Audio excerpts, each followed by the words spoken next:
Please rise with me for the Pledge of Allegiance.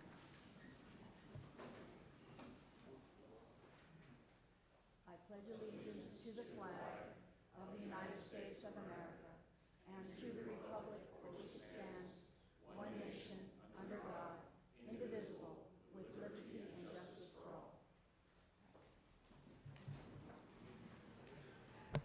So with that, we will go ahead and go into general public comment. This is the time when people can speak on something that is not about the budget today. Do we have any public speakers, Mr. Allen? Madam Chairwoman, I thought perhaps it might be a good way to start our public hearing with some information for those of our public who may be following along via the internet. So with your agreement, Michael, if you could help us that. Madam Chair, members of the board, with Dennis's help, we're just going to do a quick little reminder and a tutorial on how to access the budget documents online. And this is for the benefit of all people who might be watching online or on TV, and certainly for county staff and the board as well. So on the county's main homepage, which is www.countyofsb.org, on the main page, right under news and announcements, there's a banner that says budget hearings for 2012-13. There are two links that are the key links there. The first link, and Dennis will click on that. The first link takes you to the budget book, and this is the entire budget book as distributed to the board and available to the public.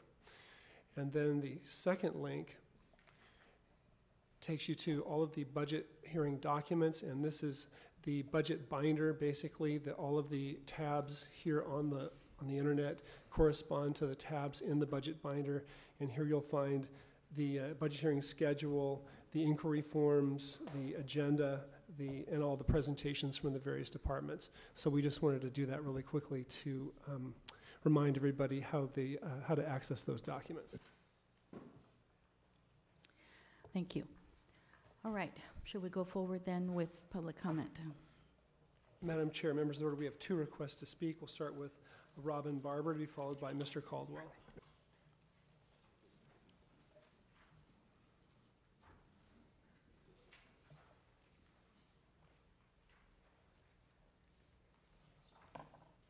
Good morning. Good morning. Robin Barber with SEIU Local 620. You have quite a task ahead of you this week. It's totally understandable. My comment this morning is basically about workplace bullying. As we know, that bullying seems to be an issue throughout the country, really throughout the world, that we need to become very sensitive to. And as we move through providing services to our constituents and our taxpayers here, I hope that it is reiterated from the top down that the people who work for the county deserve to be treated with dignity and respect. And it will be our position as 620 to make sure that workplace bullying does not take place. At the present time, there are no avenues really for people to address that effectively. And we're hoping to move forward with some suggestions to the county on how to make that happen. And my main concern is that even the worst of an employee still deserves to be treated with dignity and respect in the workplace. And the skill is in the way that you manage difficult people. And we hope that, that from the top down, that the county will reiterate to its management staff that people who work for you are a valuable resource. And there could be a whole array of reasons why they may react or respond in a different way. And it's our responsibility to find out what that reason is and to handle those persons with respect and dignity. And I'm just asking that you partner with me in trying to eliminate any workplace bullying that would be going on here in Santa Barbara County, and I hope I have your partnership in that. Thank you. Thank you. Mr. Caldwell. Madam Chair, members of the board, I'm Andy Caldwell representing CoLab. I know that we're doing the budget today, and the public comment is about things that are not in the budget, and that's what I want to talk about. One of the things that's not in the budget, and that has to do with the status of state finances. The governor and the legislature have been telling the people of the state of California that they have like a 16 or 17 billion dollar shortfall. And of course, this November, they want to put measures, they have put measures on the ballot to raise taxes to address part of that shortfall. But I have had a number of discussions with people from throughout the state, including John Capal from the Howard Jarvis Taxpayers Association and others, that peg that the real true shortfall at somewhere around $50 to $60 billion. And I'll give you one example that doesn't show up anywhere in the state's budget. Every time the state of California issues an unemployment check, and this has been the case for the last couple of years, they've borrowed that money from the federal government. They are in the hole just on unemployment checks over $10 billion.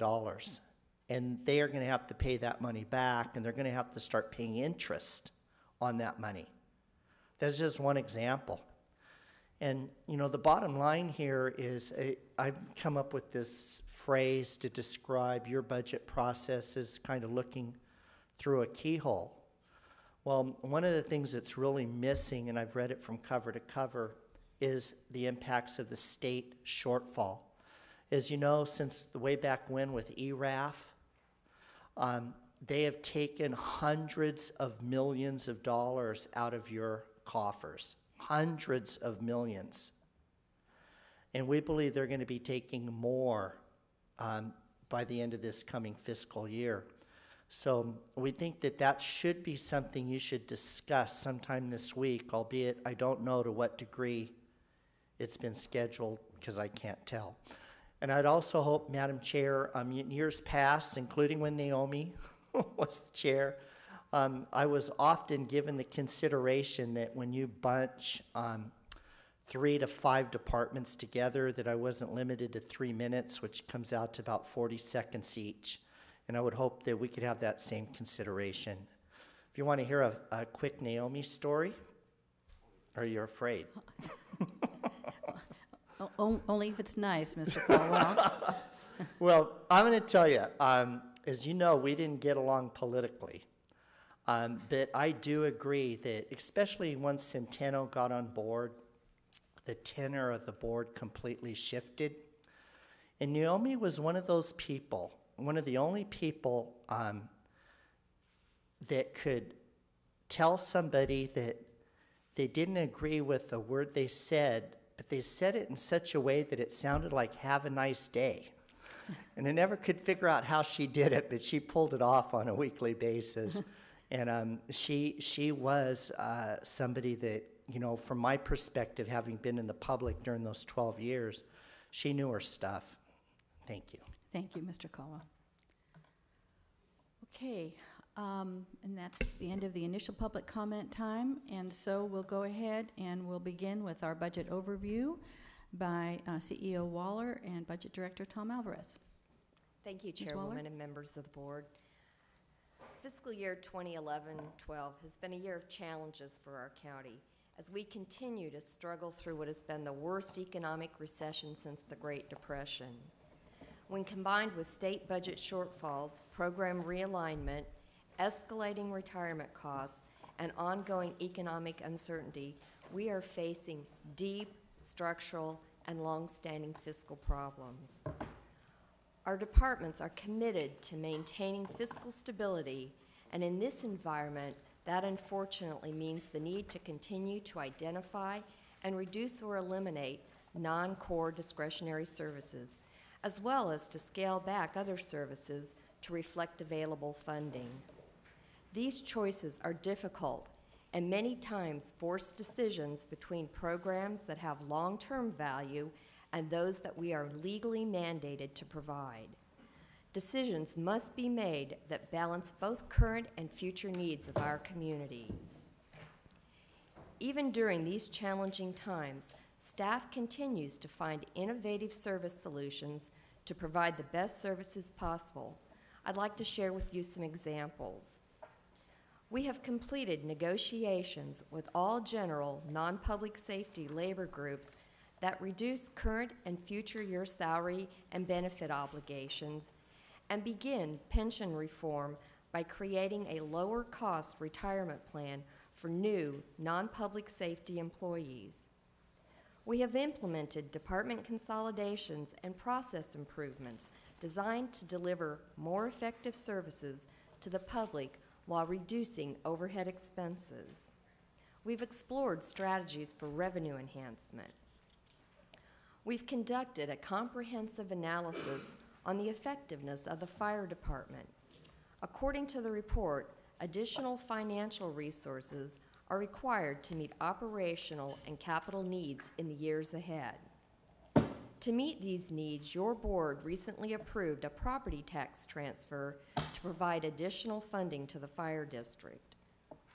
We combined the separate fire department and sheriff aviation programs to create a multi-mission joint unit. The combined unit will save our taxpayers just over $250,000 a year while providing an enhanced level of aviation service. We are participating in the orderly dissolution of the 7 former redevelopment agencies. The county, along with several special districts under the county's control, will receive proceeds from liquidation of the former RDA's assets. And lastly, we've aggressively pursued federal funding for improvements to the Santa Maria Levee, Mission Creek, and Goleta Beach. The proposed fiscal year 2012-13 County of Santa Barbara operating plan is submitted for your board's consideration, possible amendment, and adoption. The proposed budget represents thoughtful consideration of impacts, consequences, alternatives, and difficult choices made by department and CEO staff. The proposed budget reflects significant service level impacts. However, it reflects the board's stated priorities of maintaining public safety, protecting our children and families, and supporting sustainable communities while minimizing the impacts to the public and preserving quality services to the extent possible. Your board will notice a change in the look and composition of the plan this year. This is a result of a project to overhaul the plan to enhance the clarity of information for the public, to focus on performance outcomes, and to provide a future perspective by inclusion of an FY 2013-14 proposed budget. The FY 2012-13 proposed plan recommends expenditures totaling a little over $800 million. Funding sources include $746 million from revenues and approximately $54 million from fund balances. Staffing levels are proposed to increase by approximately 88 FTEs to 3,801. This is down 534 FTEs since FY 02-03.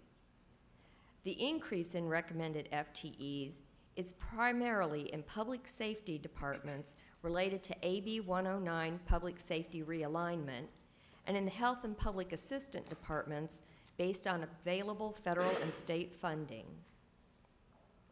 Last year, many employee groups came to the negotiating table to assist with helping the county close its budget gap.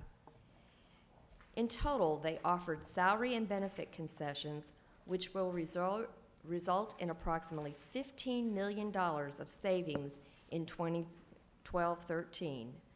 However, some of these savings are one-time in nature, such as furloughs. Ongoing and growing savings will be achieved as all future non-safety employees will be in a new retirement tier that increases the retirement age and reduces the amount of pension. It is imperative the county continue discussions with public safety unions to reduce or eliminate previously negotiated salary increases and to implement a less costly retirement tier for future public safety employees. Departments continue to seek efficiencies and hold positions vacant as long as operations allow.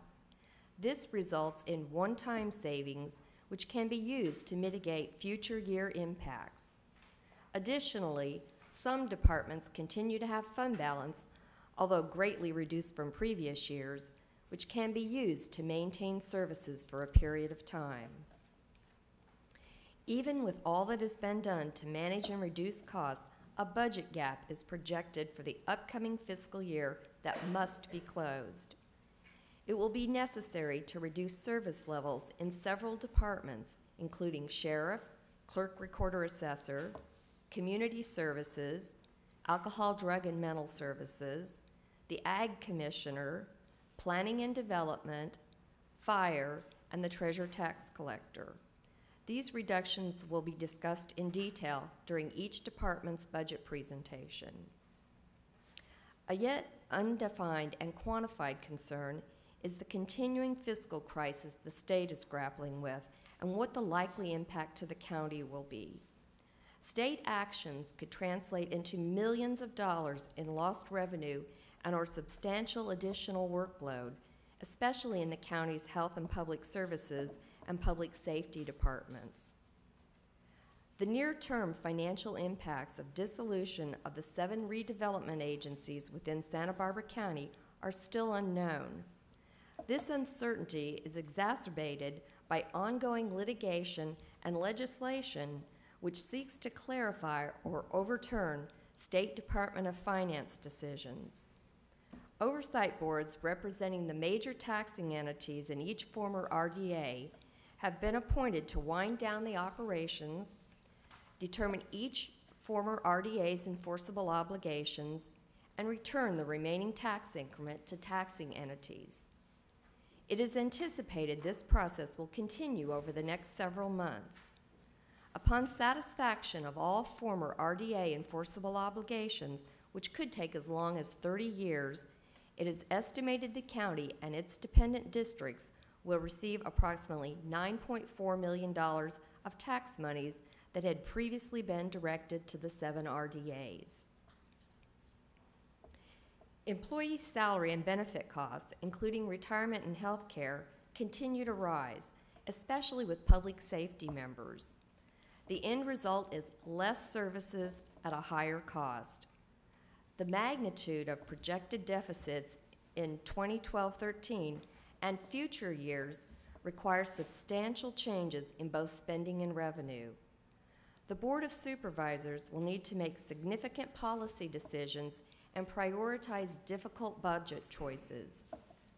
To support the board's efforts, the County Executive Officer will initiate an update of the county's strategic plan, beginning with workshops to identify the board's priorities. The strategic plan will identify opportunities and threats facing the county and those critical actions needed to position the county for future success. Objectives in the plan will focus on finding ongoing solutions instead of one-time fixes, managing and reducing workforce costs such as salary, health care, retirement, and workers' compensation, defining core services, reducing deferred infrastructure maintenance, raising new revenues with efforts that stimulate economic vitality, and building a financial reserve to enable the county to weather future economic downturns. In addition to these critical budgeted priorities, the strategic plan will provide the entire county organization with guidance and direction that will align and integrate improvements to department operations and engage the public on service expectations, priorities, and improvements. Funding of your board's priority to ensure a safe community continues, as reflected by the increasing percentage of expenditures made in the public safety area, sheriff, probation, and fire. The charts before you show the percent of total county expenditures for those departments in FY 02-03 in comparison with those proposed in FY 2012-13 operational plan.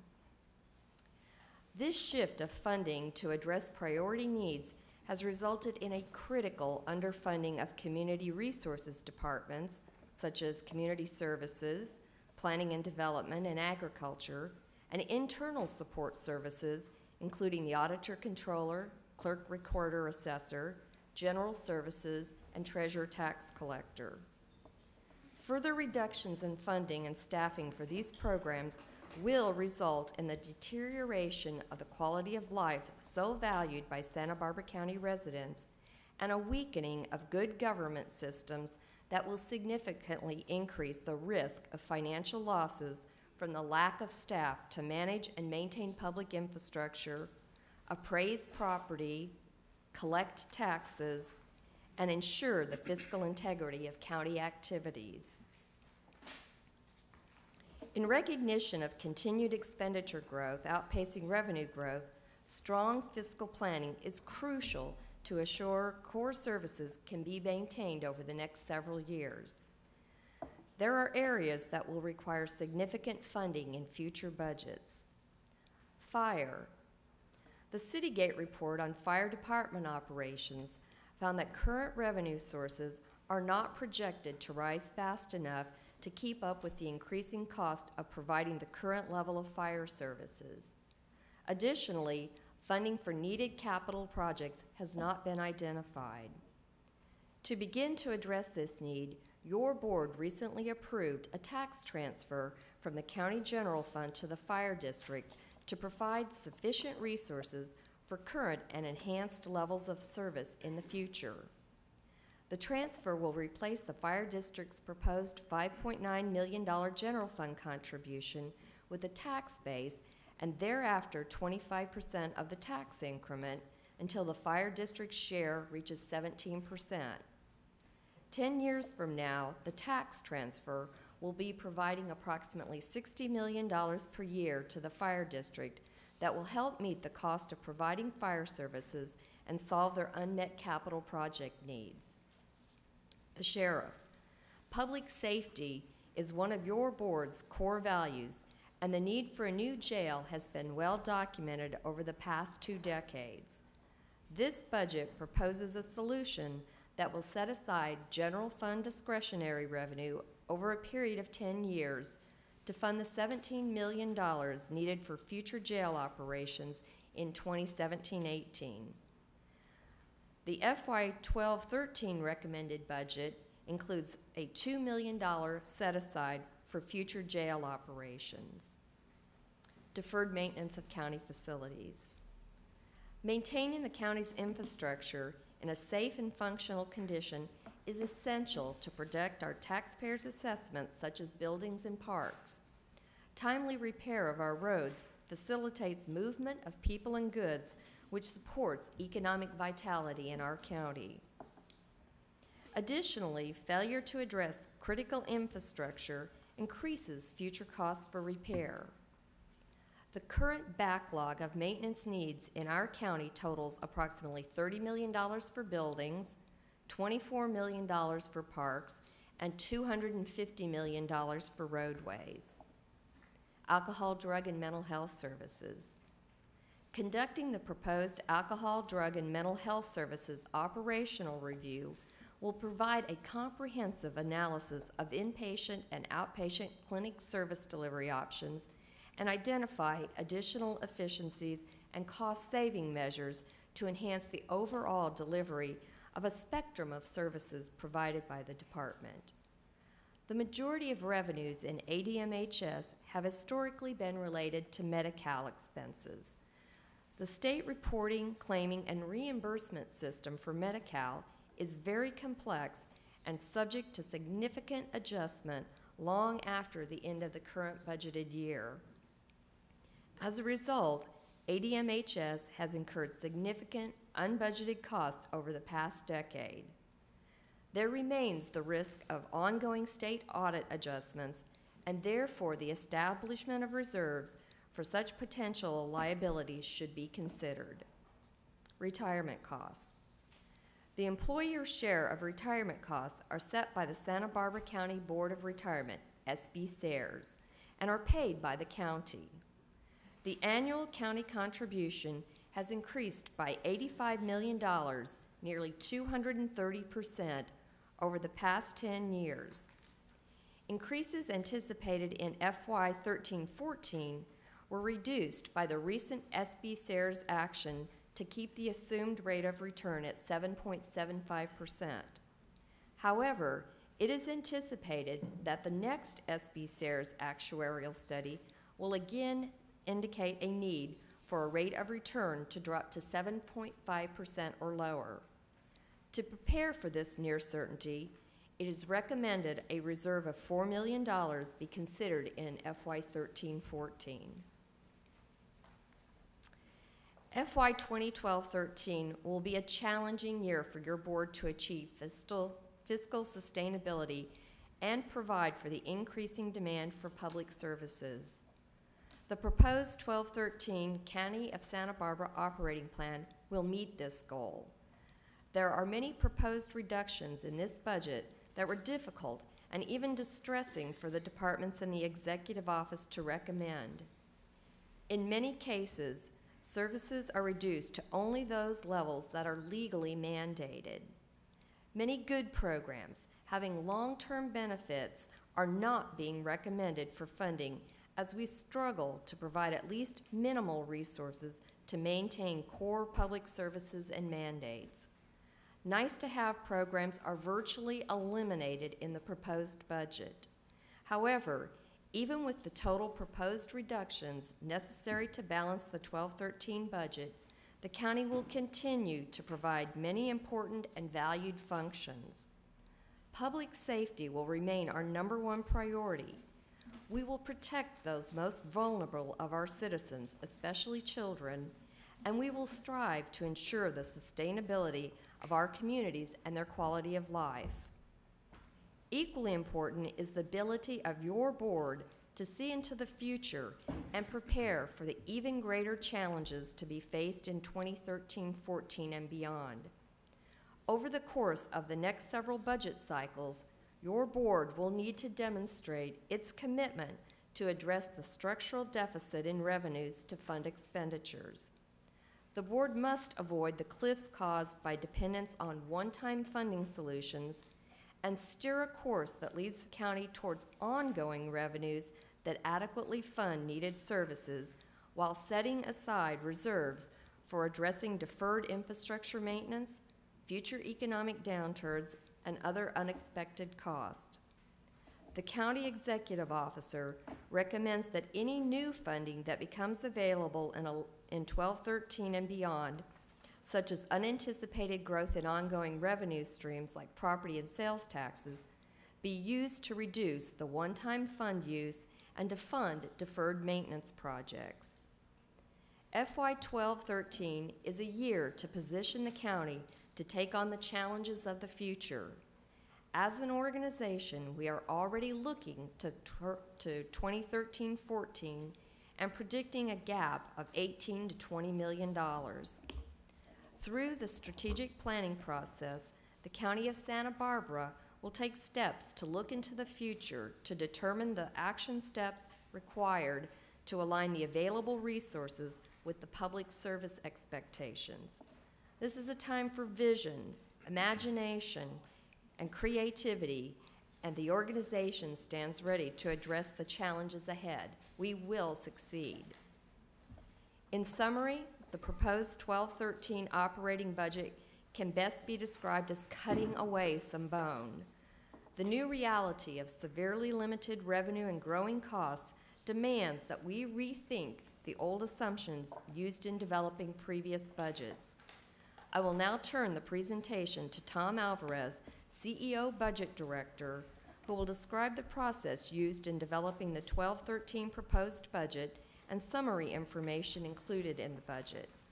He will be followed by individual department heads who will describe their current year recommendations, accomplishments, proposed service level reductions, and what they anticipate for 2013-14.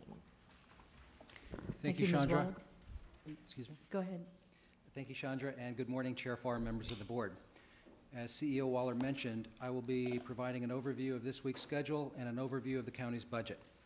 There is a large amount of information in this presentation, and I will attempt to get through it as quickly as possible and skip over those materials that we might have already covered in previous board meetings. As we look at our hearing schedule, this year's hearing schedule has meetings today, Monday, Wednesday, and Friday, which are June 11th, 13th, and 15th. All meetings are scheduled to start at 9 o'clock. The budget hearing materials. So the board has received a binder with these 31 tabs of information. I'm going to briefly go over what's in this packet.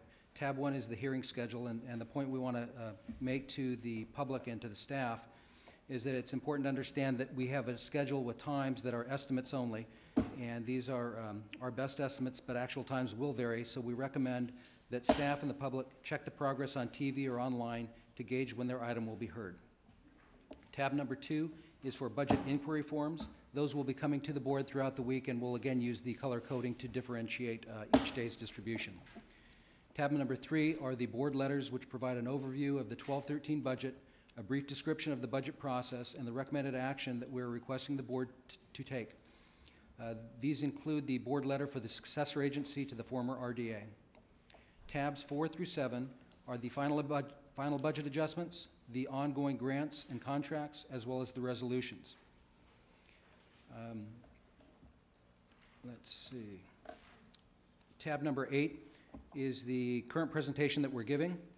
Tab numbers 9 through 29 are the individual departmental presentations. Tab 30 are the general county programs, outside agencies, and the successor agency to the former RDA. Tab 31 are the service level impacts. And we'll continue to update any schedules as appropriate as new information comes along. With slide number 4, we're going to be talking about recommended budget development process. The budget development process is just a quick timeline, and we've gone through all of this in detail before. The fiscal outlook was really the kickoff in November of 2011. We followed that up with the approval of the budget policies and review of budget adoption process. In April 2012, we updated the fiscal outlook report with very little change. It started at 15.2, and when we updated it, the amount was 14.9, rounded to 15. In April 2012, we had the potential service level impacts, and in May, we issued the budget book, which we all have now in front of us. As we go on to the next slide, this is the budget development policies, and these were adopted, as we said, in December 2011, and are summarized as follows. Accounting and transparency, we're working to improve through our budget clarity project that Chandra mentioned before. Balanced budget and fiscal stability, we need to keep focus on this. Our strategic planning initiative will help with identifying key issues and establish RPMs to determine our percentage of attainment of a structurally balanced budget. Policy-based budgeting will be used wherever possible so that we have an equitable approach whenever possible. Service levels, important to understand the service level impacts of financial decisions made to balance the budget. Essential infrastructure is obviously key. The new jail operations we've already discussed. Program increase requests or expansions are discouraged during this time of prolonged cuts. Continuous improvement and innovation strategies are necessary as we try to do more with less. And reserves are essential to our fiscal stability to enable us to react to unforeseen events. So balancing our current needs with future risks. Expenditures, they continue to rise faster than revenues, primarily employee benefit costs. Revenues, we're anticipating modest growth in property tax revenue, TOT, and retail sales. We continue to have significant use of one-time funds for ongoing services, and that's our structural imbalance we've been talking about. This is a major concern of the executive team and will be contemplated in our upcoming strategic planning session. The state budget challenges are uncertain, and as has been mentioned, they are of great concern. Terry Mosnisich will be addressing this on Wednesday. Several years of service level reductions have left us where we're at risk to perform critical administrative and oversight functions, including tax assessment and collection, accounting and auditing, financial analysis and oversight, as staffing levels continue to be reduced and has been the case over the last 4 years. And then additional funding needs, I think we've just discussed those on the next slide, Dennis. So the additional funding needs here, we've gone over those in Chandra's presentation. As we go on to the next slide. So this is a changes after publication of the budget or current events or subsequent events. So the things we want to bring to your attention, and Chandra touched on the first one, is the retirement costs for 13-14 will decrease from what's in the proposed budget, and that's due to the recent action of Santa Barbara County Employees Retirement System. The RDA dissolution We did receive a distribution just very recently of additional taxes that were unbudgeted, and that's in the 11-12 year. And we'll have more on that further in the presentation. Property tax assessed value, the clerk recorder assessor has recently informed us that the prediction on that may be a little bit below where we had previously predicted, and so we'll be wanting to keep an eye on that as well. On slide number 10, so our recommended 12-13 operating budget and our budget summary. This is an overview of the budget. So our recommended budget summary. So by way of background, in November 2011 and April 2012, we identified a budget gap, and these were just from the large known issues, and it was approximately $15 million after our concession savings. The gap was adjusted after all departments loaded their actual detailed budgets, primarily due to decreases in projected revenues, mainly charges for services, thereby creating a larger gap to be closed. So our strategy is to balance that the departments have previously identified the use of one-time funds to help balance their budget. These continue to be used and are projected to be $16.1 million in the 12-13 budget. After taking into account the use of one-time funds, each department balanced their operations by reducing costs to align with projected revenues. These are summarized as service level impacts, originally stated at $10.9 million. And as we said, we're updating information to you as changes occur. There have been some additional funding that has reduced that $10.9 million. As previously identified in the fiscal outlook report, we anticipated the use of concession savings, and these were gross $15 million during the 12-13 year, and that nets to about $9.1 million, and that certainly helped balance the budget. So we go on to the next slide, the 12-13 gap. With our last updated gap in April, we presented much information there, and what we've tried to do here is just to summarize that on one page. So just by way of example, if we start with the first line expenditures, the gross amount was $10.7 million. On the last gap, that actually encompassed 9 areas that were expenditure reductions. And then below, when we showed the revenue impact, with that additional cost, we can build back certain federal and state sources, and that is the $4.2 million that's offsetting revenue expense in the middle column there. So the net impact of those expenditure increases was $6.5 million. As we come down, we also talked about Goleta neutrality and prior use of one-time funds of $18.5 million. So that gave us a total problem to solve net of $27 million, or gross of about $31 million. We also identified at that time that we saw that general revenues were running ahead of target and would provide about $3.3 million in additional revenues, and that concession savings, as we just discussed, would net about $9.1 million of benefit. And so the total solutions were $12.3 million of the $27 million gap, and that left us with a $15 million gap. So then how we solve that, we go on to the next page, and this is the carry forward of that $15 million gap. The next item down below is the new jail was mentioned in the fiscal outlook report, but we did not estimate at that time how much it was going to be. The final amount of the state grant is unknown, and the county has not committed to this project fully, but we are setting aside operating reserves as previously described, so that we'll be able to get to the level that we'll need by the time the jail opens. So the impact of that is $2 million. And then if you recall, on the fiscal outlook report is only analyzing large items to determine the gap, and it did not attempt to predict each individual department revenue and expense change. So as we stated previously, as the budgets were loaded, additional changes were necessary primarily because of revenue shortfalls, and that's the $10 million deduction you're seeing there. So the revised gap now that we're trying to solve is $27 million. We discussed the service level impacts originally at $10.9 million, so that would be part of the solution, and then the balance was the use of one-time funds at $16.1 million for a proposed solutions of $27 million, so we're balancing there at the $27 million. The next slide is the same slide that Chandra presented, and what I wanted to demonstrate here is that while we are balanced at $828 million, the total revenues are $745 million, and the total expenditures are $800 million. That's creating a gap of $54 million as you look at this directly. We haven't talked about that before. Now, this is comprised of a few things. One is the use of one-time funds for ongoing operations. We've identified that in 12-13 as being $16.1 million, and something that we know we need to address in the future. Additionally, we have previous funds that were set aside for a specific purpose or project. such as in public works or general services capital projects.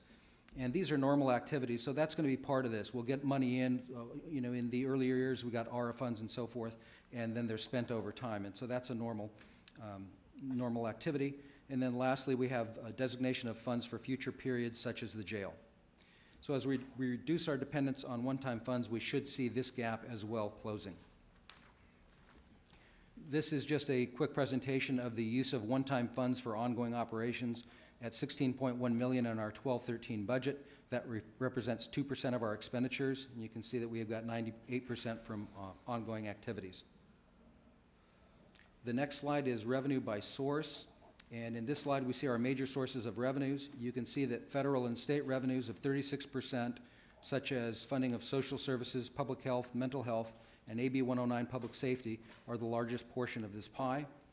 Taxes are at 29%, which are primarily property taxes, and these are followed by charges for services of 25%, and this would include things such as departmental fees, maybe park fees, or any other charges that would be incurred.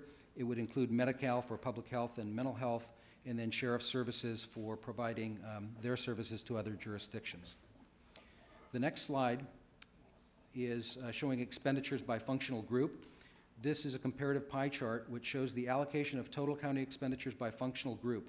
This can be impacted by expanded mandated functions such as social services, public health, mental health, or by prioritization by the board to align with community identified priority services such as public safety and children's services. As highlighted in the circled areas, and so what we're looking at here is the, oops, this one's not working, this one. There we go.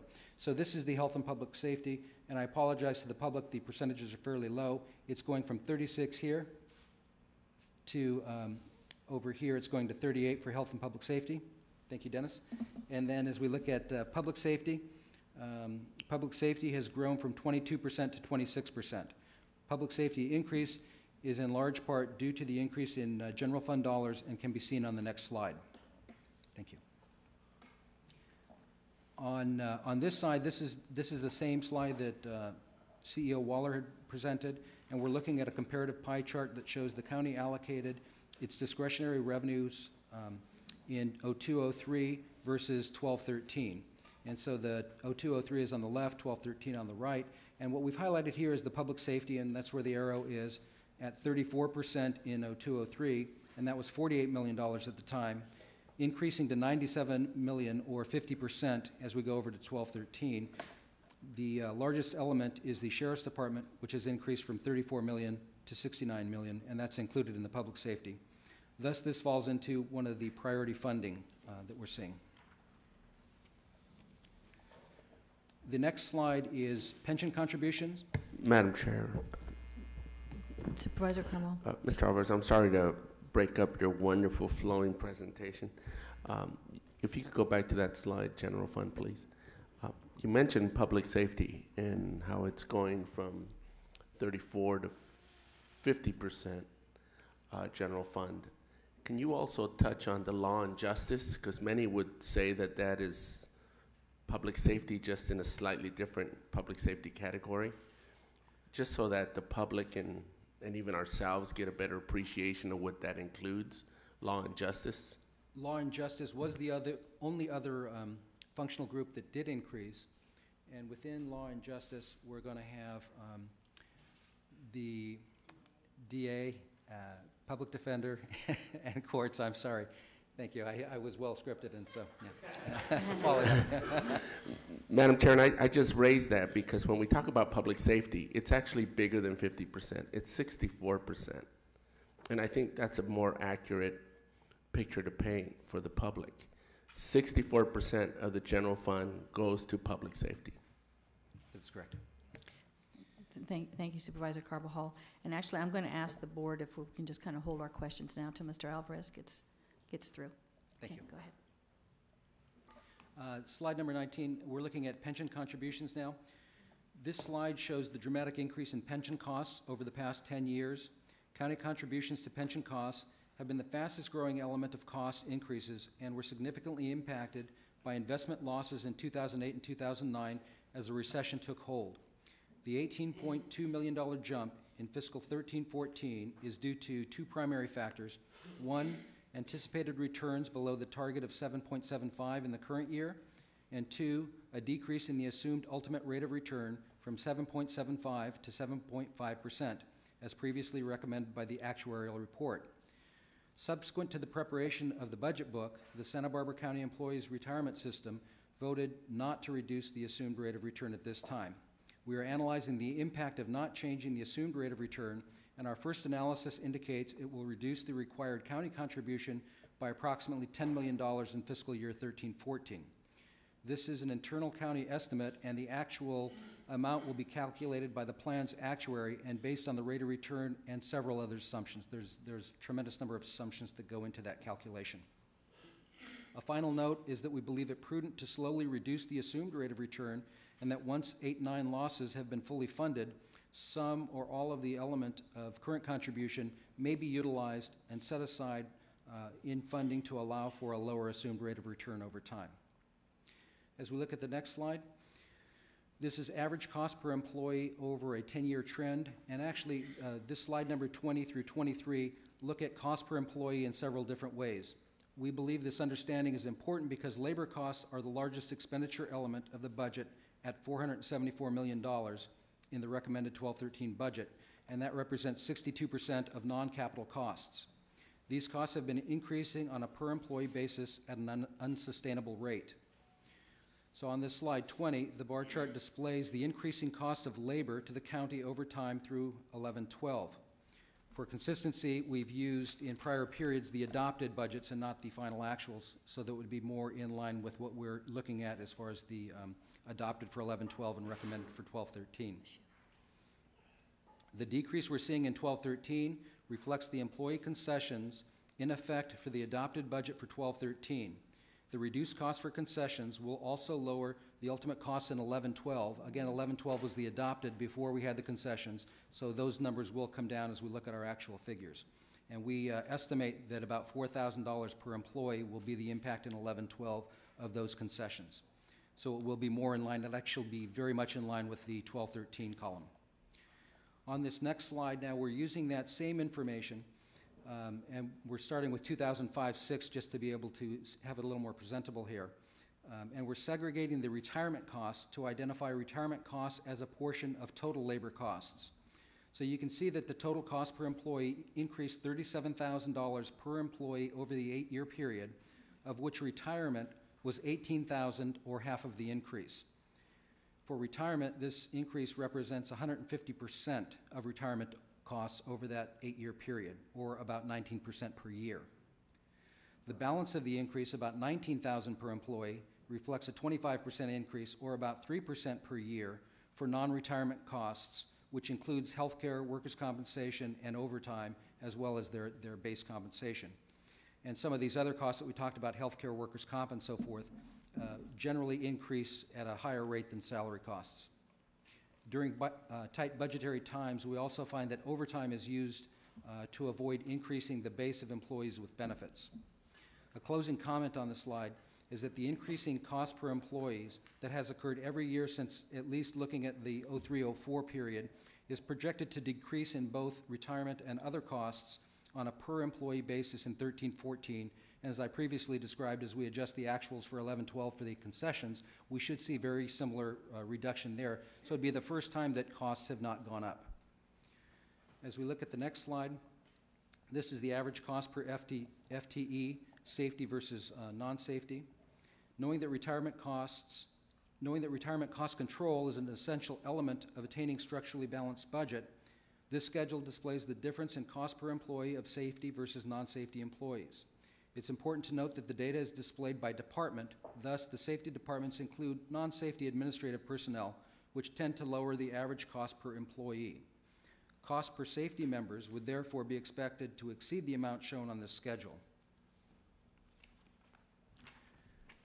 The General Member Retirement Plan has established a new retirement plan for employees hired after June 25th, as Chandra stated, that extends the normal retirement age and reduces the benefit to employees, which will over time reduce county contributions. most government agencies are reviewing and adjusting pensions to control these growing costs. The CEO's office believes that a new retirement plan for safety members is a necessary element to a structurally balanced budget and should be considered in our strategic planning in this fall.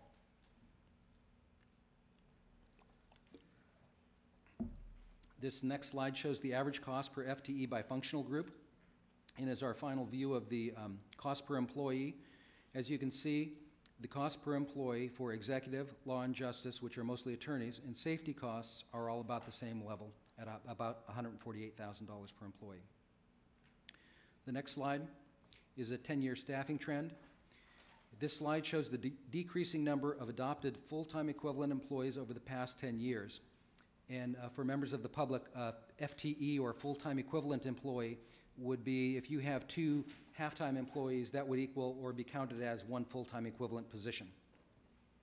So you'll note that the decrease of 637 FTEs over the past 4 years ending in the 11-12 period, going from a high of 4,351 to 3,714. Thus, our cost per employee has been increasing, and we've been countering this by lowering the number of employees. The recommended budget for 12-13 displays an increase of 87 employees from 3,714 to 3,801, or a 2.3% increase. And this is resulting from 41 public safety positions funded by AB 109, which is the state criminal justice realignment, which shifts certain inmate responsibilities from the state to the counties, and 45 positions in health and public assistance departments based on available federal and state funding and a change in budgeting practice whereby historic vacancy factors are no longer applied to planned staffing levels. And that accounts for the increase.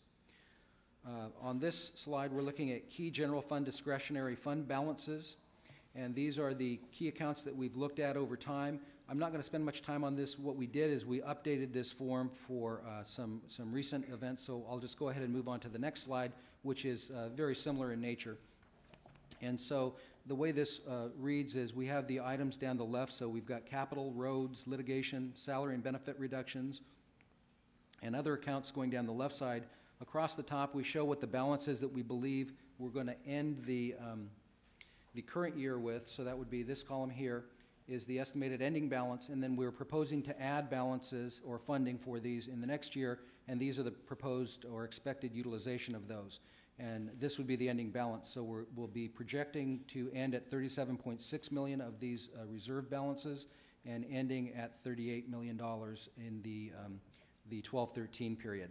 And so we'll just go across the top at capital is starting at $405,000. We'll be adding $500 to that.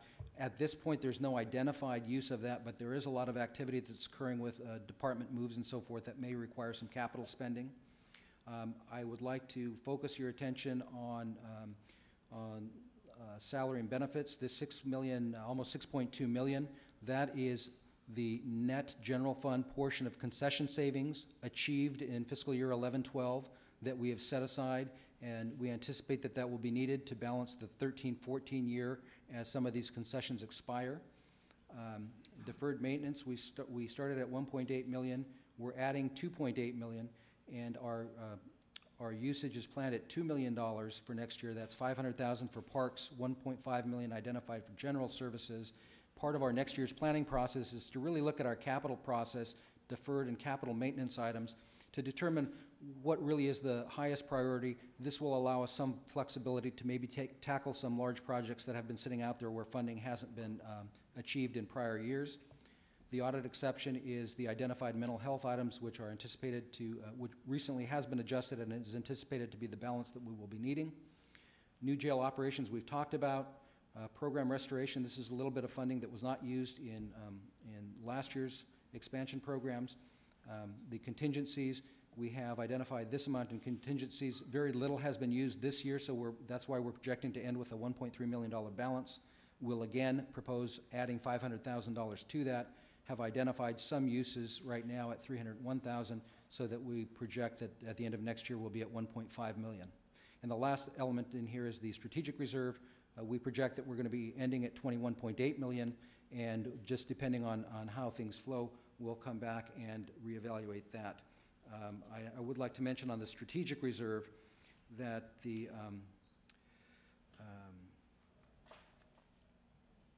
I'm sorry, if you'll give me 1 second. Let's go ahead and move on to the strategic reserve. The next slide is that strategic reserve. At the time the budget was completed, this was the projected balance in the strategic reserve. And I want to make a couple comments on this. On page F8 of the budget book, our policy for strategic reserve identifies a target level of 8% or approximately 30 days of general fund operating revenues. And this would equate to $31.2 million, and we've added that to the top of the slide this year just so we've got a reference point. We previously projected to end this year at $21.8 million, as shown on the chart here under the 11-12 column.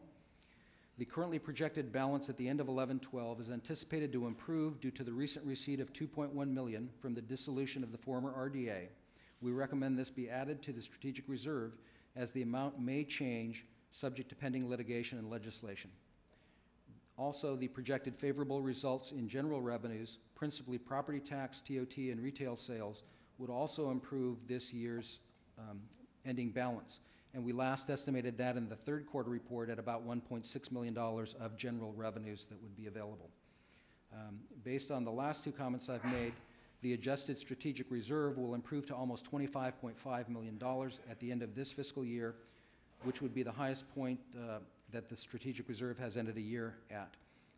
Also, year-end favorable and unfavorable general fund balances may result and impact this a little bit up or down depending on how things finalize. We haven't heard of anything from the departments or seen anything at this point that looks like it's going to be a significant fluctuation from what we've previously presented to your board for the third quarter update. Finally, we had estimated and noted in prior reports that $7.8 million of the strategic reserve may be necessary to fund probation liability for certain services claimed under the previous CEC MISC program. Based on our recent payments and negotiations, the current estimate is at $2.7 million, and it may come in lower than that. If this is necessary, the liability is estimated to be paid over 3 years. As we go on to the next slide, this is our 5-year forecast, and also known as the JAWS or gap chart, and this displays local discretionary revenues that are not projected to keep pace with expenditures. This is the chart that's included in the budget book and not updated for recent events as we've just described on slides 9 and 27. And those include the significant reduced retirement funding for 13-14. Rough estimate of the improvement here would be $4 million as it relates to this chart, because this is just looking at local discretionary revenue element. In total, it looks like it's going to be about $10 million reduction to retirement costs, or projected retirement costs, which were projected to increase $18 million. Ongoing receipt of increased property tax from the dissolution of the RDA. That was $2 million this year and will probably be somewhere between $2 and $4 million. We don't have a final figure on that yet or a projection on that yet. And that, again, is subject to litigation and legislation. Potential negative impacts of the tax assessed value, as we also talked about, that might swing it the other way, a negative $1.5 million. And so while the above news will help to close the gap, it will not fully address the anticipated needs. We have earmarked the $6.2 million of concession savings from 11-12 as being available to lessen the gap. And finally, we don't know the impact of the state's budget as they struggle with their multi-billion-dollar problem, and we've talked about that. As we go on to the next slide, recommendations. And so the recommendations here are that we approve the final budget adjustments to the 12-13 recommended budget included in Attachment E, including Attachment E, which will be the budget balancing adjustments. Delegate authority to the county executive officer to execute ongoing grants and contracts, including library and advertising contracts included in the recommended budget. Authorize the county executive officer to approve ongoing contracts where amounts are up to 10% more or less than indicated amounts, or up to $5,000 more or less than indicated amounts on contracts under $50,000 without returning to the board for approval. To adopt the resolution of the Board of Supervisors entitled in the matter of adopting the budget for fiscal year 12-13, and by separate resolution, adopt the successor agency to the former redevelopment agency budget for 12-13. This concludes my presentation. Thank you, Mr. Alvarez. Ms. Waller? Chairwoman, board members, We hope that the information that we've shared with you this morning begins to set the baseline for your discussions and deliberations. As you can tell, we have worked with the departments, worked with our public, worked with your board to try to put together what we believe to be a reasonable and well-considered proposed operating plan. And we look forward to having your input as we go through the week so that we can finalize our discussions and hold our deliberations on Friday. That said, we have also noticed ourselves for next week in the event that your board does need additional time for deliberations. Okay, thank you. Ms. Waller, we also had a couple slides to do with the May budget revision, and we're not going to go over those now. I'm sorry, which slides were you referring to, Supervisor? Yes, those will be for Wednesday. For Wednesday, okay, thank you. Supervisor Gray. Thank you. Mr. Alvarez, would you go back to slide 24? And it's also addressed on A1 briefly, but the request is that we increase the FTEs by 87.7, and you went over why and how, and one of them was 109 requirement, AB 109 requirements, and that accounted for how many? That was 40 positions. And the other positions were accounted for based on what? That was in the Health and Public Services, and that was 44 positions, I believe. And that was primarily based on their available federal and state funding. And then in prior years also what departments had done was to budget in a vacancy factor, because often with these large departments they would have a vacancy factor that would impact their FTEs by the end of the year. What we found in recent times is that because of the tight economic times, we're not having that turnover, and then also with the, I think, focus on revenue attainment, those revenue generating positions are filled immediately as they become available. So that vacancy factor has really gone away. And so then as we talk about these positions, they're basically funded by revenue that's coming as a result of 109 or some kind of a federal, state, health, and public service kind of generation. It's not based on general fund. Chair Farr, Supervisor Gray, that is correct. Thank you. It is not coming from general fund. Thank you. Supervisor Lavanino? Thank you, Madam Chair. Mr. Alvarez, on that note, is that full funding? I mean, we're not just talking about the salary. Are we talking about pension benefits? Is it a full FTE? I mean, we get AB 109 and we say, okay, we've got X amount of dollars. How is that broken down? Chair Farr, Supervisor Lavanino, it actually varies by the individual program. With AB 109, it would cover 100% of the cost. With the, and we look at it broadly, with the Department of Social Services, they have a very high reimbursement rate. And again, it does vary even within their own programs. I was more worried about the public safety, so thank you. All right. Supervisor Carbajal.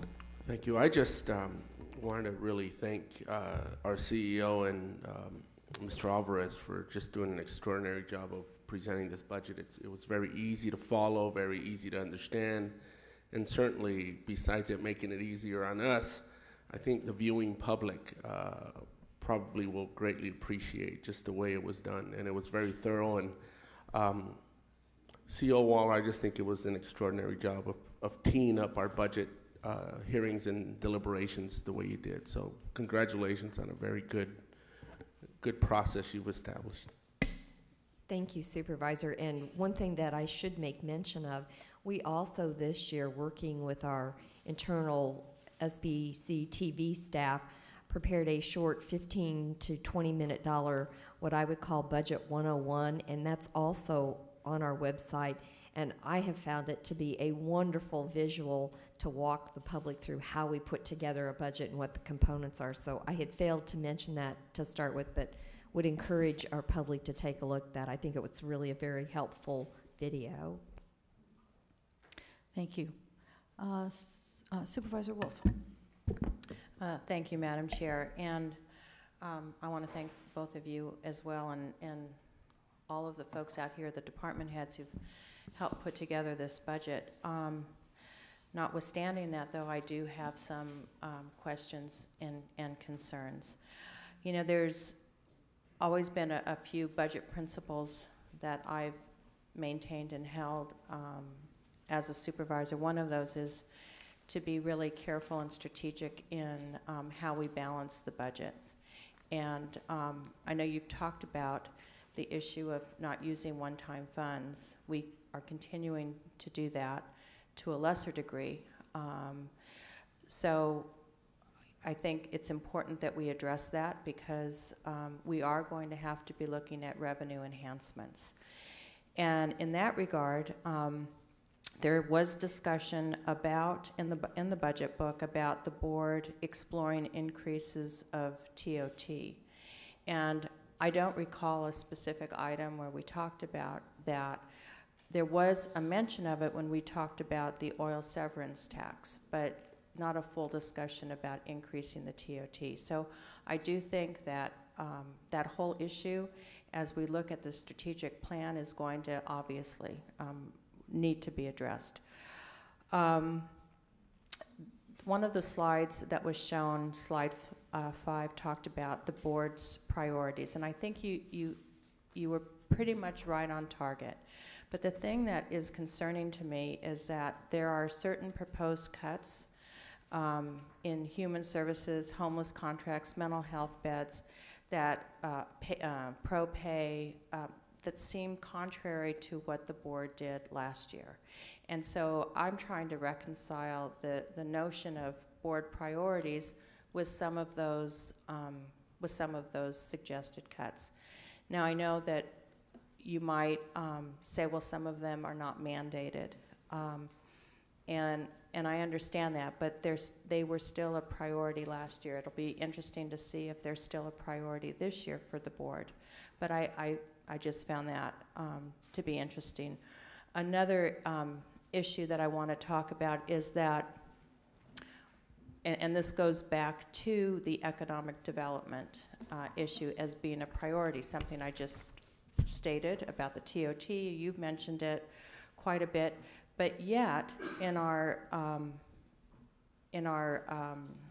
service level impacts, there is the elimination of the Film Commission and the Conference and Visitors Bureau and some of the other chambers throughout the county, which when I've talked to those folks and heard from them about we definitely have heard from the Film Commission, but also talking to the chambers, the amount of work that they do in promoting our county, I think is almost foolish to eliminate that funding, the small piece of economic development that we have in our budget, and to eliminate it totally from our budget, particularly when I think it's in the Parks Department, there's an allocation or a future notion that we need to enhance folks coming to our parks.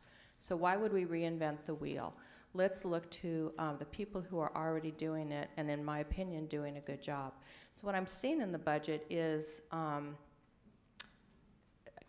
certainly there are, our stated priorities are being reflected, but then there's also a little bit of a disconnect. And I know that when we get into our board deliberations, we'll have more, a little bit more to talk about that.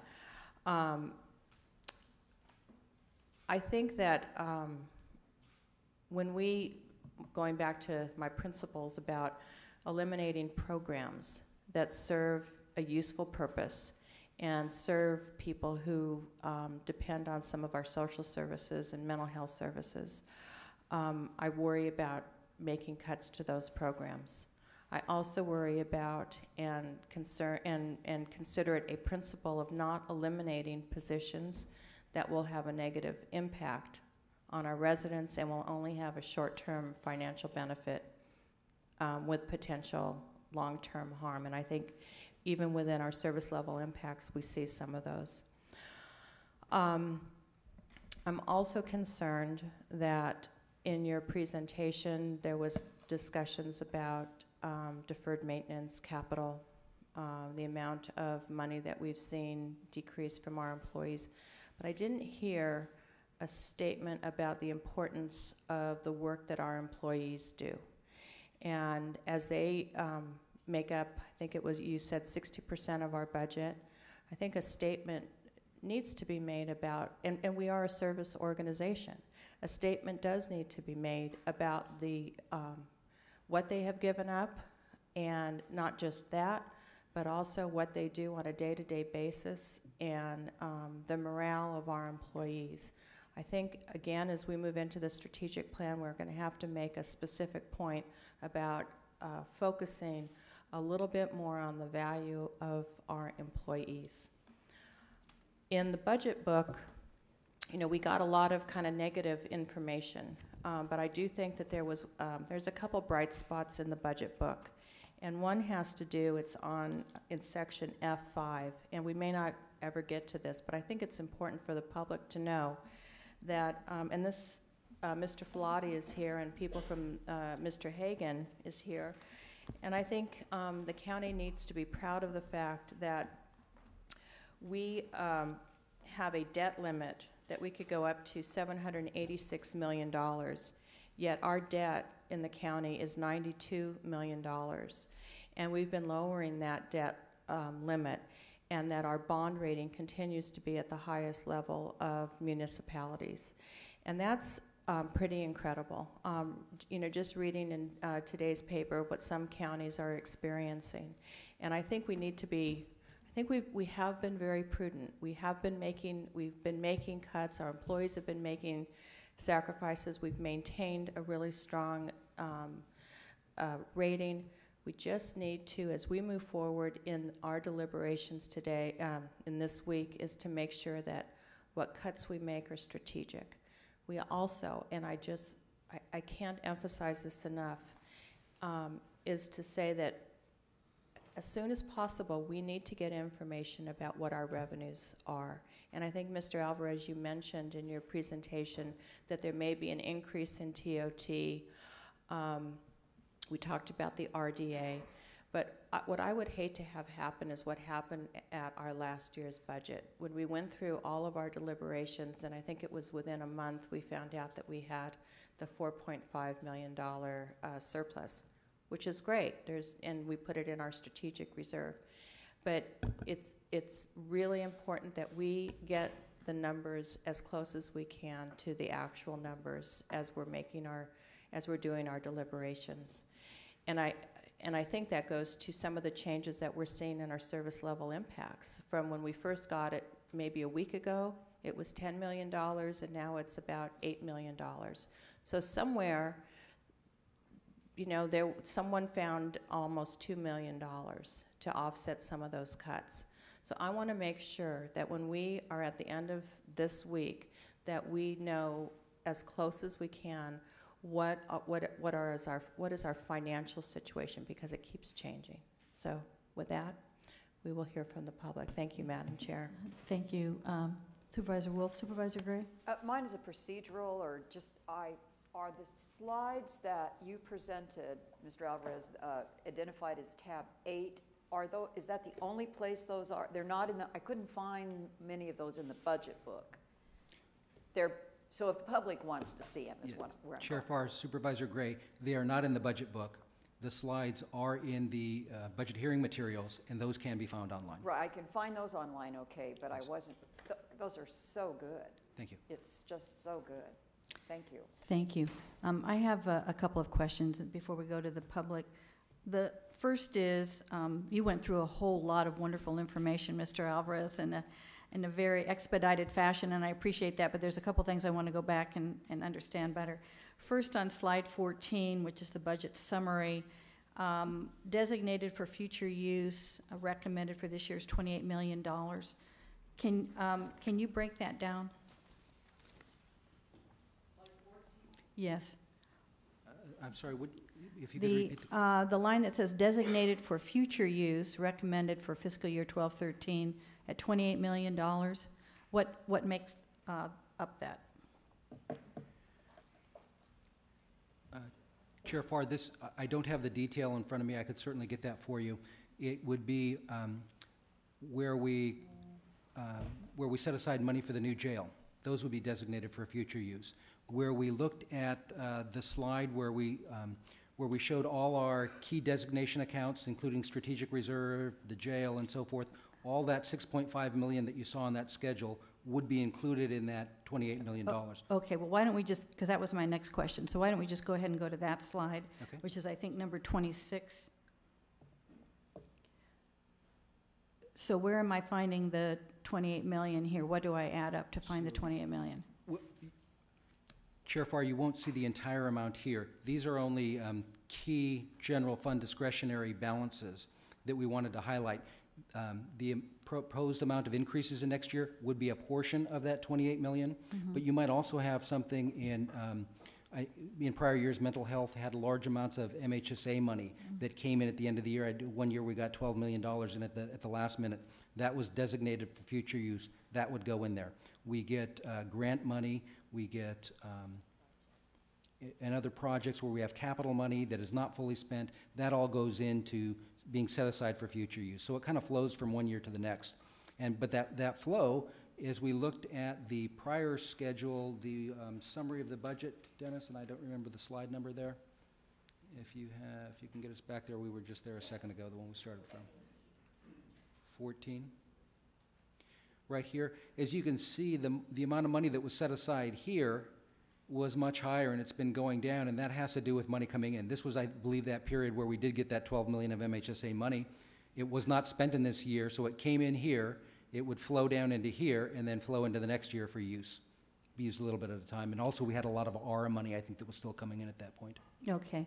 Well, if we could get, consider this a budget inquiry form then. If we could get a detailed breakdown of that 28 million, some of which will be on this discretionary fund balance updated list and whatever the rest is. Certainly. And then if we could go back to that slide 26 again. The adding the 500,000 to capital, I understand.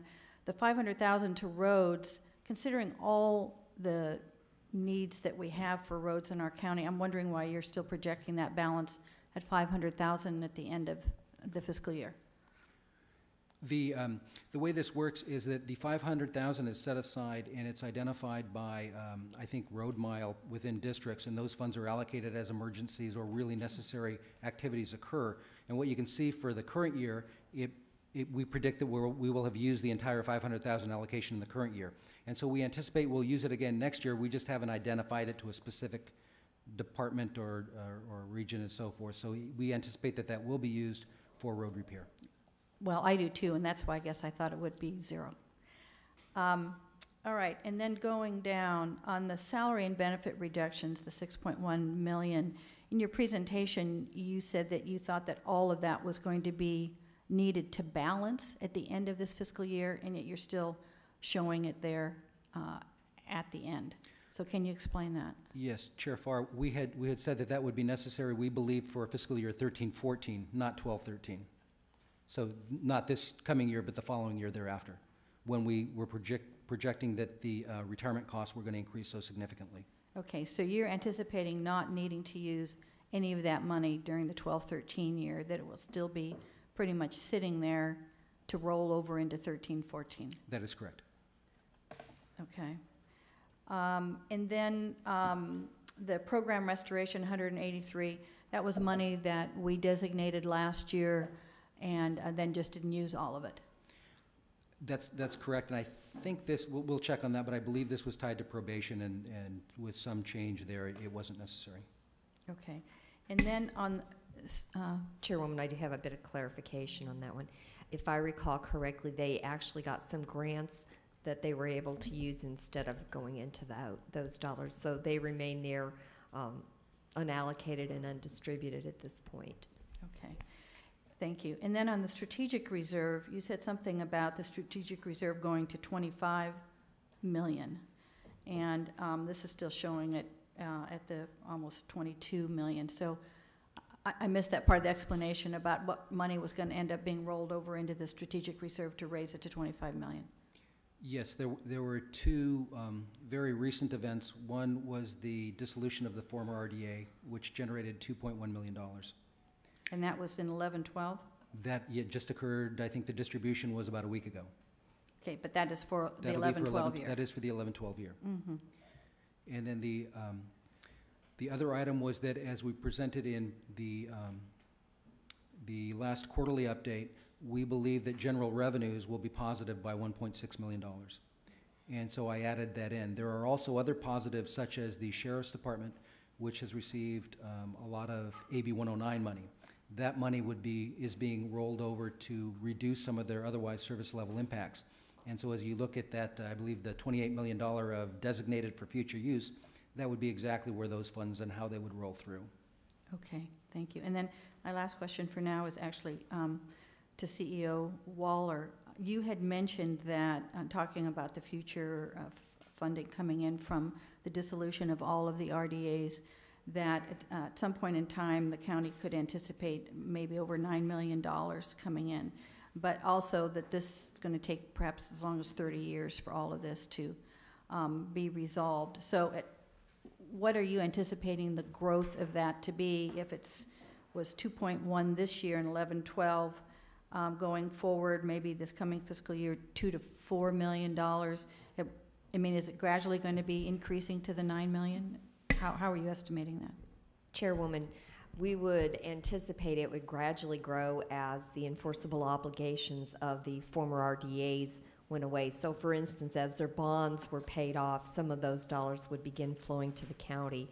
The reason that there is such a great deal of range and also uncertainty is because there is an extensive amount of litigation that's going on right now, particularly the League of Cities and many of the cities are litigating to have the state recognize more of those enforceable obligations, and if that were the case, less dollars would flow through. The other thing that is still in great amount of uncertainty is there are several pieces of legislation that have been proposed which would also increase the enforceable obligations and therefore reduce the amount of tax increment that would flow through. I would anticipate, if I had to give a best guess, that it will probably be late this fall before we have some final decisions on that litigation and on that legislation. So that's why the numbers are still very, very unclear for us. Okay, well, is the legislation then a 2-year bill? Because if it's a 1 year for this year, it would have to be decided by the end of August. And well, maybe when on Wednesday when we're talking about the May revise in the state budget, we can also talk about that as well and what the status of that is. Supervisor Lavanino, I think you had your light on next. Thank you, Madam Chair. Tom, how do we arrive at the number that should be, when we say the strategic reserve should be at 31 million, the 8%? Is that just general best practice considered? Is that an industry standard? Where do we come up with that number? Chair Farr, Supervisor Lavanino, that is an established policy of the board. It's found in the budget book. There is also some GOAF suggestions not related specifically to a strategic reserve, but to an overall reserve dollars and unallocated dollars that is a 60-day.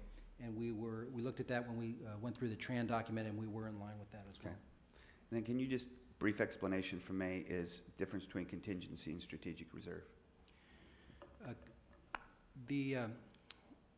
The idea with the strategic reserve is the money will be set aside and spent, and there is some described terms of how that should be used within the budget book.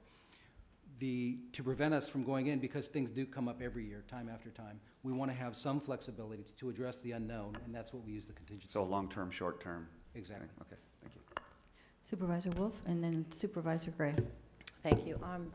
Continuing on this chart, the deferred maintenance, the balance was approximately $1.8 million. So my question is, why were there projects that were in the pipeline that were not done? Why do we have such a large balance there? Chairwoman, Supervisor, a combination of several things. Some of it was the fact that there were projects that were not completed. Some of it is the fact that we have some relatively large projects that are upcoming, and so we wanted to carry over dollars to enable us to accomplish those large projects in the upcoming fiscal year. And then, as you can see from the projected balance, possibly even future years from 13-14.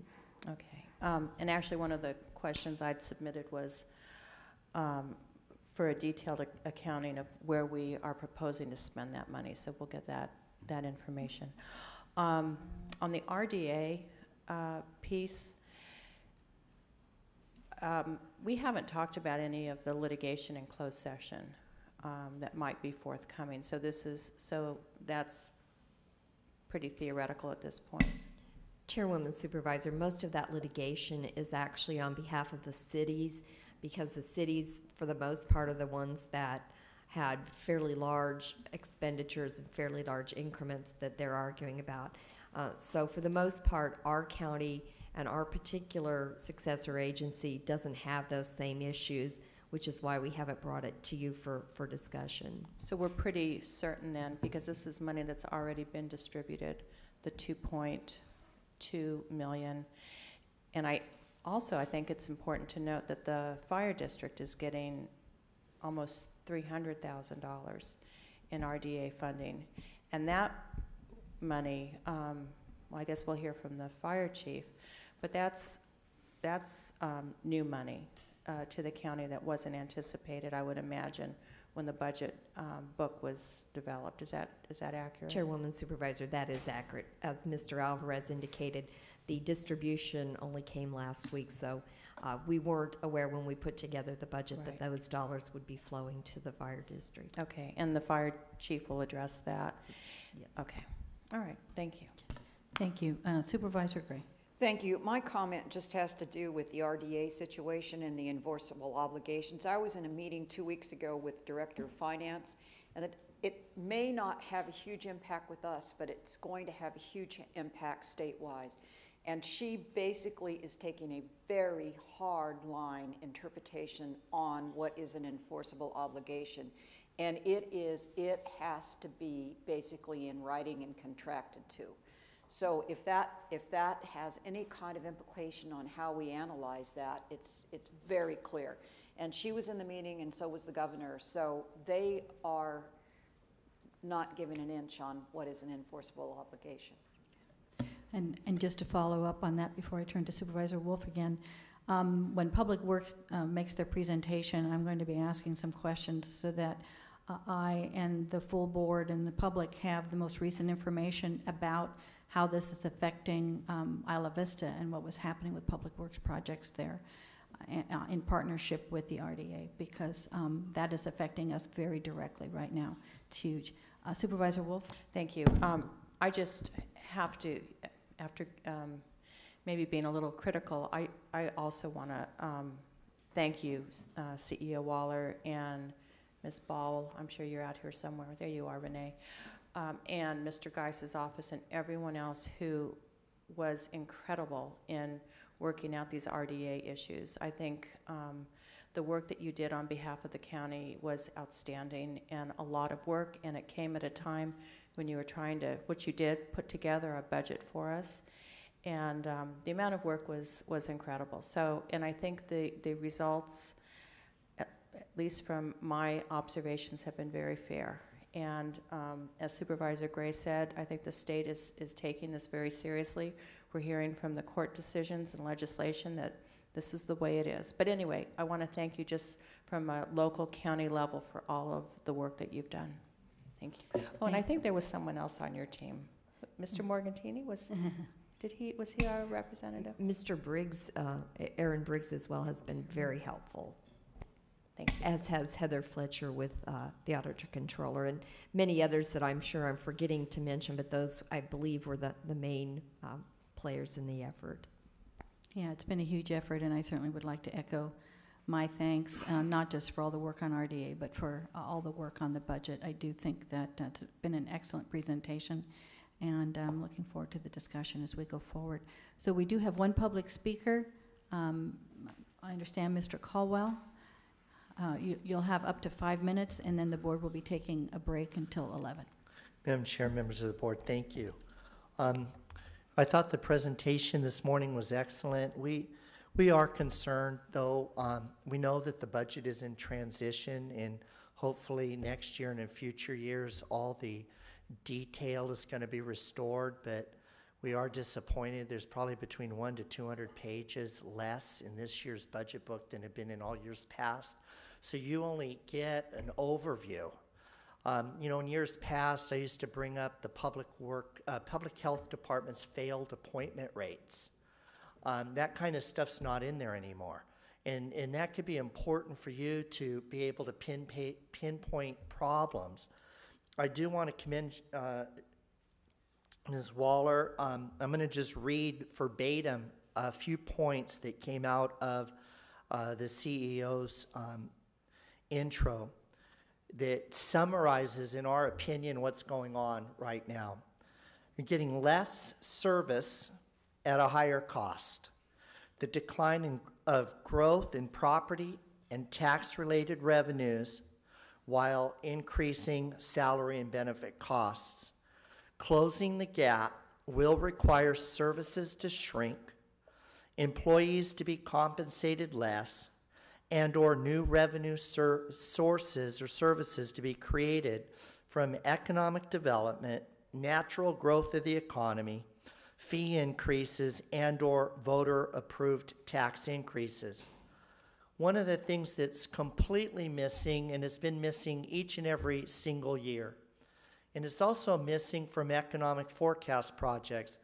Tell you the truth, I take to task every economist I have on the radio show that does not take into account the cost of regulations in the state of California, specifically AB 32, the diesel engine rules, as well as various water quality control board regs coming out of Sacramento and the region. These add up to a couple of $100 billion with a B dollars that is going to take that much more money out of the private sector, which means there's going to be less economic activity, which means there's going to be less taxes generated. And that is a huge gap that is not being addressed. We believe the budget gap chart, Joni a few years ago called it the JAWS chart. It's one of the most important pieces of information because it's a visual of where you are now and where you're heading. But it doesn't include all of the information necessary. You know by yourselves that the jail by itself is going to be costing another $18 million a year. You know that county fire is going to need somewhere near $20 million a year. A few weeks ago, the Public Works Department told you that unless the roads are going to deteriorate completely and need to be rebuilt, they need another $15 million a year, and we haven't begun to discuss pension obligations. That gap should be showing $50 to $100 million shortfall within a few short years. Fire, sheriff, roads, and pensions. And that's if the economy doesn't take a dive due to the regulatory climate that we're suffering. The other thing, admittedly, it's admitted in the document, but we don't understand why, there's no allocation from the general fund for additional costs to alcohol, drug, and mental health. The document does indicate that since 2007, this department has hit you for $30 million. $30 million. You know, the other thing that is big picture is your retirement fund is dependent 80 to 85% on stock markets. Your general fund is dependent 85 to 90% on property taxes. You are disproportionately dependent upon the stock market and property taxes to pay your bills. You've got one solution, in our opinion, one savior, one knight in shining white armor, if you will. That's the oil industry. There is no other way out of this that we can tell, and as you know, we've been doing this for 21 years, that you can't build your way out of it, you can't tax your way out of it, you can't cut your employee costs to meet these budget shortfalls. And finally, on page, one of the pages in here says you need to wrap up, this Mr. is it. Colwell. The board, page A3, the board needs to demonstrate their commitment to address the structural deficit. Thank you. Thank you. All right, the board will take a break until 11, and then we'll come back with the beginning of our departmental budgets. Thank you.